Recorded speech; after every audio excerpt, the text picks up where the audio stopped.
ಮಾನವ ದೇಹದಲ್ಲಿರುವಂಥ ಉಗುರು ಬಗ್ಗೆ ಸಂಗತಿ, ಅಂದರೆ ನೈಲ್ಸ್ ಬಗ್ಗೆ ಸಂಗತಿ. ದಯವಿಟ್ಟು ಇದು ನೋಟ್ ಮಾಡ್ಕೊಂಡಿರಿ ಎಲ್ಲರೂ.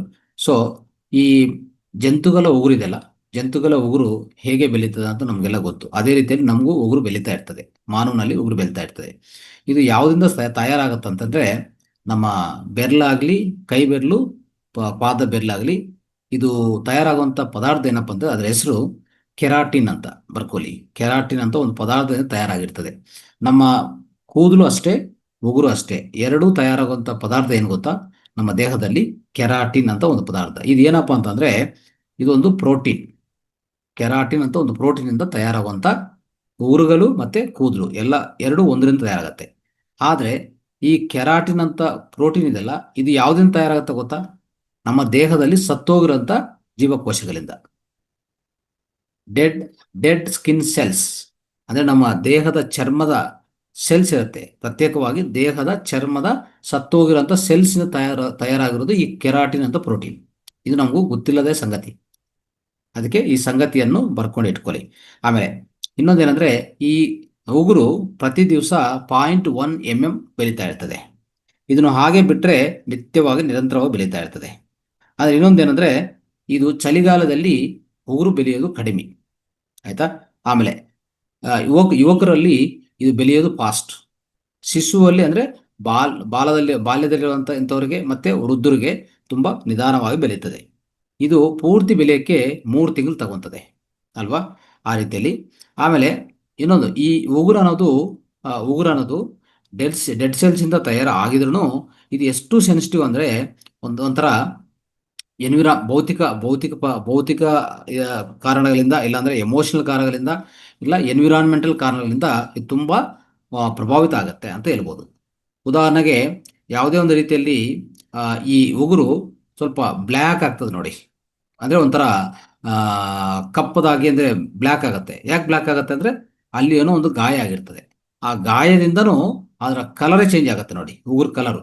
ಅಂದ್ರೆ ಅರ್ಥ ಮಾಡ್ಕೊಳ್ಳಿ, ಇದು ಡೆಡ್ ಸೆಲ್ಸ್ ತಯಾರಾಗಿದೆ ಅಂತ ಅನ್ಕೊಂತೀವಿ ನಾವು, ಆದ್ರೆ ಈ ರೀತಿಯಲ್ಲಿ ಪರಿಣಾಮ ತೋರಿಸ್ತಾ ಇರ್ತದೆ. ಅಂದ್ರೆ ಎನ್ವಿರಾನ್ಮೆಂಟಲ್, ಫಿಸಿಯಲಾಜಿಕಲ್, ಎಮೋಷನಲ್ ಚೇಂಜಸ್ ಇಂದನೂ ಇದರ ಮೇಲೆ ಪ್ರಭಾವ ತೋರಿಸ್ತಾ ಇರ್ತದೆ. ಅದು ನಾವು ಗಮನಿಸಬಹುದು. ಇನ್ನು ಹೇಳ್ಬೇಕಂದ್ರೆ, ಯಾವ್ದಾರ ನೆಗೆಟಿವ್ ಚೇಂಜಸ್ ನಮ್ಮಲ್ಲಿ ಬಂದ್ರೆ ಆ ನೈಲ್ಸ್ ಗ್ರೋತ್ ಕಡಿಮೆ ಆಗತ್ತೆ, ನೀವು ಅದು ಗಮನಿಸಬಹುದು. ಇನ್ನು ಬೇಕಂದ್ರೆ ನೋಡ್ಕೊಳ್ಳಿ, ಯಾರು ಸಿಕ್ ಆಗಿರ್ತಾರೆ ಅಂತ ಇಟ್ಕೊಳ್ಳಿ, ಸ್ಟ್ರೆಸ್ ಆಗಿ ಜಾಸ್ತಿ ಇರ್ತಾರೆ ಅಂತ ಇಟ್ಕೊಳ್ಳಿ, ಅವ್ರ ಉಗುರು ಹೆಂಗೆ ಅಂದ್ರೆ ಯಾವ ತರ ಇರ್ತಂದ್ರೆ, ಒಂಥರ ತಿಳಿಯಾಗಿರತ್ತೆ, ಒಂಥರ ಬ್ರಿಟಲ್ ಆಗಿರತ್ತೆ. ಸೊ ಯಾವುದೇ ಒಂದು ಅಂದ್ರೆ ಟಕ್ ಅಂತ ಕಟ್ ಆಗುವಂತ ಚಾನ್ಸಸ್ ಜಾಸ್ತಿ ಇರುತ್ತೆ. ಅಂದ್ರೆ ಅಷ್ಟು ಬ್ರಿಟಿಲ್ ಅಂತ ಹೇಳ್ತೀವಿ ನಾವು. ಬ್ರಿಟಿಲ್ ಅಂದ್ರೆ ತುಂಬಾ ಒಂಥರ ಸೆನ್ಸಿಟಿವ್ ಆಗಿ ತಯಾರಾಗ್ತದೆ ಯಾವಾಗ ಅವರು ಸಿಕ್ನೆಸ್ ಇರುವಾಗ, ಮತ್ತೆ ಅವರು ಹೆಚ್ಚು ಒತ್ತಡ ಇರುವಾಗ, ಇಂಥದ್ದೆಲ್ಲ ನಾವು ನೋಡ್ತಾ ಇರ್ತೀವಿ, ಸೊ ಗಮನಿಸ್ತಾ ಇರ್ತೀವಿ ಅಂತ ಹೇಳ್ಕೋಬಹುದು. ಈ ರೀತಿಯಲ್ಲಿ ಅನೇಕ ಸಂಗತಿಗಳು ಪ್ರತಿಯೊಂದ್ರ ಬಗ್ಗೆ ಇದೆ, ಅರ್ಥ ಮಾಡ್ಕೋಬೇಕು ನಾವು. ಇನ್ನೊಂದು ಸಂಗತಿ ಏನಪ್ಪಾ ಅಂತಂದ್ರೆ, ಈ ನೈಲ್ಸ್ ಅನ್ನು ನಾವು ಚೆನ್ನಾಗಿ ಟ್ರಿಮ್ ಮಾಡ್ಕೋಬೇಕು, ಕೇರ್ ಮಾಡ್ಕೋಬೇಕು, ಆರೈಕೆ ಕೊಡಬೇಕು. ಯಾಕಂದ್ರೆ ಇದು ಇನ್ನೊಂದು ಒಳ್ಳೆ ನ್ಯೂಟ್ರಿಷನ್ ಇದೆ ಅಂತಂದ್ರೆ ಆ ಉಗುರಲ್ಲೇ ನಮ್ಗೆ ಕಾಣಿಸ್ತಾ ಇರ್ತದೆ ನೋಡಿ. ಯಾರಿಗೆ ವಿಟಮಿನ್ ಎ ಅಂಡ್ ಡಿ ತುಂಬಾ ಕಡಿಮೆ ಇರುತ್ತೋ ಅವರಲ್ಲಿ ಕ್ಯಾಲ್ಸಿಯಂ ತುಂಬಾ ಕೊರತೆ ಇರುತ್ತೆ. ಅವಾಗ ಆ ನೈಲ್ಸು ತುಂಬಾ ಬ್ರಿಟಲ್ ಆಗತ್ತೆ, ಒಂಥರ ಡ್ರೈ ನೈಲ್ಸ್ ಆಗತ್ತೆ, ಅದನ್ನು ನಾವು ನೋಡ್ಬೋದು.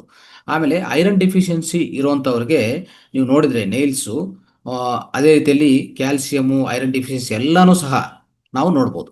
ಯಾವುದರಲ್ಲಿ? ಉಗುರಲ್ಲೇ ನೋಡಿದ್ರೆ ಕಂಡಿರ್ಬೋದು. ಉದಾಹರಣೆಗೆ, ಉಗುರು ಮೇಲೆ ಒಂದು ವೈಟ್ ಮಾರ್ಕ್ಸ್ ಬರ್ತದೆ ನೋಡಿ, ಅರ್ಥ ಏನು ಗೊತ್ತಾ? ಅವರಲ್ಲಿ ಕ್ಯಾಲ್ಸಿಯಂ ಕಡಿಮೆ ಇದೆ ಅಂತ ಅರ್ಥ ಅಲ್ವಾ. ಆ ರೀತಿಯಲ್ಲಿ ಸೊ ಈ ಉಗುರು ನೋಡಿದ್ರೆ ಅಲ್ಲಿ ಒಳಗಡೆ ಎ ವಿಟಮಿನ್, ಡಿ ವಿಟಮಿನ್, ಮತ್ತೆ ಕ್ಯಾಲ್ಸಿಯಂ, ಐರನ್ ಇಂಥ ಡಿಫಿಷಿಯನ್ಸಿಗಳು ನಾವು ಕಂಡಿಡ್ಬೋದು. ಅದಕ್ಕೆ ಉಗುರು ಮೇಲೆ ವೈಟ್ ಮಾರ್ಕ್ಸ್ ಇದ್ರೆ ಅದು ನಾವು ಅರ್ಥ ಮಾಡ್ಕೋಬೇಕು, ಅವರಲ್ಲಿ ಕ್ಯಾಲ್ಸಿಯಂ ಡಿಫಿಷಿಯನ್ಸಿ ಇದೆ ಅಂತ. ಎಷ್ಟು ಜನಕ್ಕೆ ಗೊತ್ತು ಇದು? ಎಷ್ಟು ಜನಕ್ಕೆ ಗೊತ್ತು ಈ ದೇಹ ಈ ರೀತಿಯಲ್ಲಿ ನಮಗೆ ಮಾರ್ಕ್ಸ್ ಕೊಡುತ್ತಂತ, ಈ ರೀತಿಯಲ್ಲಿ ಚಿಹ್ನೆಗಳು ಕೊಡ್ತಾ ಇರ್ತದಂತ? ಅದು ನಾವು ಅದಕ್ಕೆ ಈ ಸಂಗಾತಿಗಳು ತುಂಬಾ ಇಂಪಾರ್ಟೆಂಟ್. ಪ್ರತಿಯೊಂದು ದೇಹದಲ್ಲಿ ಪ್ರತಿಯೊಂದು ಅವಯವಕ್ಕೆ ಕಣ್ಣಾಗ್ಲಿ, ಕಿವಿ ಆಗ್ಲಿ, ಅನೇಕ ಸಂಗಾತಿಗಳು ಕೊಡ್ತಾ ಇರ್ತವೆ. ಆ ಸಂಗತಿಗಳನ್ನ ತಿಳ್ಕೊಳ್ತಾ ಇದ್ರೆ, the facts of the human body system organs ಅಂತ ಹೇಳ್ಬೋದು. ಆ ತಿಳ್ಕೊತಾ ಇದ್ರೆ ತುಂಬಾ ಆಶ್ಚರ್ಯ ಆಗುತ್ತೆ ಸ್ನೇಹಿತರೆ. ಅದಕ್ಕೋಸ್ಕರ ಐರನ್ ಡೆಫಿಷಿಯನ್ಸಿ ಒಂದು ರೀತಿಯಲ್ಲಿ ತೋರಿಸ್ತದೆ ಅಲ್ವಾ. ಆಮೇಲೆ ಈ ಕ್ಯಾಲ್ಸಿಯಂ ಡಿಫಿಷಿಯನ್ಸಿ ಆ ರೀತಿಯಲ್ಲಿ ವೈಟ್ ಮಾರ್ಕ್ಸ್ ತರ ಇದ್ರ ಮೇಲೆ ಬರುತ್ತೆ. ಈ ರೀತಿಯಲ್ಲಿ ಆಗ್ತಾ ಇರ್ತದೆ. ಬ್ಲಡ್ ಸರ್ಕ್ಯುಲೇಷನ್ ಇಲ್ಲ ಅಂದ್ರೆ ಸ್ವಲ್ಪ ಕಪ್ಪದಾಗಿ ತಯಾರಾಗ್ತಾ ಇರ್ತದೆ. ನಾವು ನೋಡ್ತಾ ಇರ್ತೀವಲ್ಲ, ಬ್ಲ್ಯಾಕಿಶ್ ಆಗಿರುತ್ತೆ. ಆ ರೀತಿಯಲ್ಲಿ ಒಳಗಡೆ ರೆಡ್ ಆಗಿ ಆ ಆ, ನೈಲು ಆ ಉಗುರು ಕಲರು ರೆಡ್ ಆಗಿದೆ ಅಂತ ಅರ್ಥ ಅಂದರೆ ಒಳ್ಳೆ ರಕ್ತ ಪ್ರವಾಹ ಇದೆಯಾ ಅಂತ ಅರ್ಥ ಅಲ್ವಾ? ಆ ರೀತಿಯಲ್ಲಿ ಅರ್ಥ ಮಾಡ್ಕೋಬೇಕು. ಸೊ ಇನ್ನೊಂದು, ನಮ್ಮ ದೇಹದಲ್ಲಿ ಈ ಉಗುರು ಅನ್ನೋದು ನಮಗೆ ಯಾವುದೇ ರಕ್ಷಣಾ ಕೋಶ ಅಲ್ಲ. ಅಂದ್ರೆ ಒಂದು ರೀತಿಯಲ್ಲಿ ನೋಡಿ, ಜಂತುಗಳ ಉಗುರು ನೋಡ್ಕೊಳ್ಳಿ, ಅದು ಅವ್ರು ತಾವು ರಕ್ಷಿಸ್ಕೊಳಕ್ಕೆ ಮತ್ತೆ ಸರ್ವೈವಲ್ಗೋಸ್ಕರ ಪ್ರಧಾನವಾಗಿ ಆಹಾರದು, ಅದರಿಂದನೇ ಒಂದು ರೀತಿಯಲ್ಲಿ ಬೇಟೆಯಾಡಿ ಆಹಾರ ತಿನ್ನೋದಾಗ್ಲಿ, ಆಹಾರಕ್ಕೋಸ್ಕರ ಮತ್ತೆ ಅದ್ರ ರಕ್ಷಣೆ ಮಾಡ್ಕೊಳ್ಳೋಕ್ಕೋಸ್ಕರ ತುಂಬ ಉಪಯೋಗಿಸ್ಕೊಂತವೆ.